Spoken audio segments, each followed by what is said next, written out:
If you be beginner for barbing, this video not for you, but if you be professional, I beg waka dey go, this video no be for you. For this video, I want show now I go take do this mid-fade professionally as beginner where you be. So you go first brush your hair if your hair dey for brush level, or if you don't high pass brush level, you go comb your hair thoroughly. So this one are the first guideline.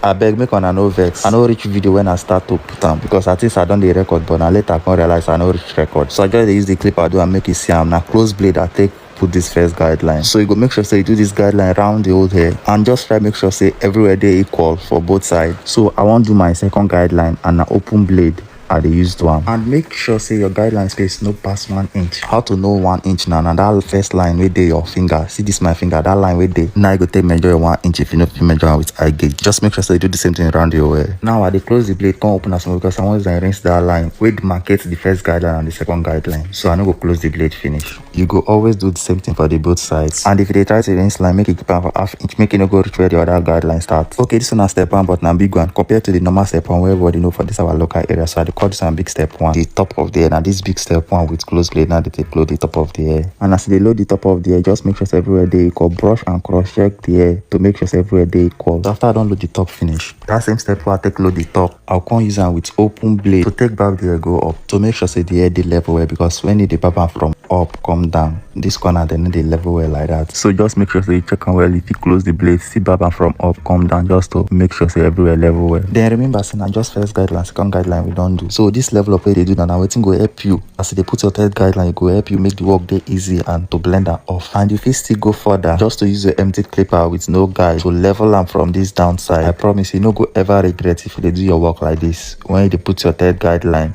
you no go add it to blend am off. It go make your work dey sharp. So after the level up, now I want use the step 1, the local step 1 where everybody know as step 1. So this one flat pass the first one where I be dey use as step 1 or guide 1, depending on the name where they call am. So I go use close blade with my guide 1 take put the third guideline. Just make sure say no wide pass 1 inch. I believe so I don't tell you how you go take get to 1 inch. Now once they put your third guideline, you no go give another guideline again because of the level of work where you don't do. And as long as you no carry and pass 1 inch, the little way don't remain now to use open blade with empty clipper with no guide. Take rinse the second guideline where they there. But as you do this one, you no go relax your hand for the hair. You go make sure say you raise your hand up small so that the hair no go dey like say won't give them another guideline. So after you don't do this one, you go still check, you go see the hair then we never blend well, the dust parts. So you go come do detail work with one side of your clipper to take remove the SSS and for the hair.